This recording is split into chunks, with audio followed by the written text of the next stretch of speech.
विदर्भात सर्वाधिक कापूस आणि सोयाबीनचं उत्पादन घेतलं जातं। शेतकऱ्यांचं पांढरं सोनं म्हणून कापूस पिकाची ओळख आहे। परंतु मागील काही वर्षांमध्ये जर आपण पाहिलं तर कापूस उत्पादक शेतकरी संकटात आलेला आहेत।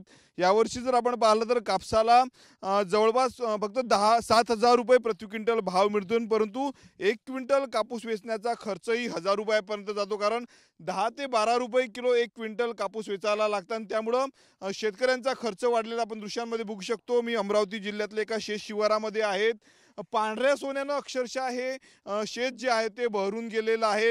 एकीकडे रब्बी हंगाम सुरू आहे आणि खरीप हंगामातले जे काही पीक आहे ते काढण्यात अंतिम टप्प्यात आलेले आहे। तुरीचं पीक निघालेलं आहे। आता जवळपास कपाशी देखील अंतिम टप्प्यात आलेली आहे, परंतु अनेक भागामध्ये जर आपण पाहिलं तर कपाशी पिकावर जे आहे ते लाल्या रोग अनेक भागात गेला आणि सोबतच बोंडअळीचं सावट त्यामुळे आलं। त्यामुळे उत्पादनामध्ये मोठ्या प्रमाणावर घट झालेली आहे। सरकारनं आश्वासन दिलं की कापूस 10,000 पर्यंत जाणार आहे, परंतु आता जर आपण पाहिलं तर कापूस केवळ 7,000 रुपयांपर्यंत विकला जातो। आपण दृश्यांमध्ये बघू शकतो या ठिकाणी कापूस वेचणी जी आहे ते अंतिम टप्प्यात आलेली आहे।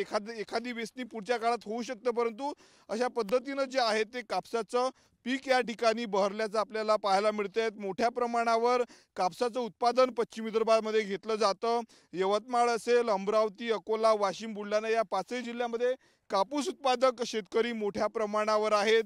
कापसाच्या माध्यमातून या ठिकाणची अर्थव्यवस्था नेहमी चालते, परंतु आता जर आपण पाहिलं तर या कापसाला जे आहे ते पांढरं सोनं ज्याला आपण म्हणतो त्याला मात्र बाजारपेठेमध्ये शेतकऱ्यांना समाधानकारक भाव मिळत नाही। त्यामुळं समाधानकारक भाव मिळावा, जवळपास 10,000 रुपये भाव मिळाला पाहिजे अशी शेतकऱ्यांची मागणी आहे। ज्या पद्धतीनं खर्च वाढलेला आहे, बोंडअळीची फवारणी असेल सह विविध रोग जे आहेत ते कपाशीवर गेले आणि त्याचा खर्च शेतकऱ्यांचा वाढलेला आहे। त्यामुळं आता जर आपण पाहिलं तर चांगले भाव मिळाले पाहिजे अशी आशा शेतकऱ्यांना आहे। सोयाबीनचे दर बाजारपेठेमध्ये कमी झालेले आहेत, त्यामुळं कापसातून तरी 2 पैसे जादा मिळतील अशी शेतकऱ्यांना आशा आहे। त्यामुळं पांढऱ्या सोन्याचे दर आगामी काळामध्ये वाढणार का हे पाहणं देखील महत्त्वाचं आहे। कॅमेरामन निकेत दहातोंडेसह मी स्वप्नील उमाप, TV9 मराठी, अमरावती।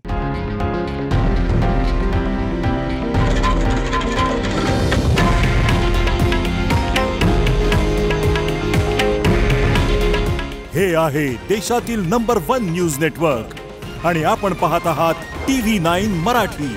काळजी तुमची, हित महाराष्ट्राचं।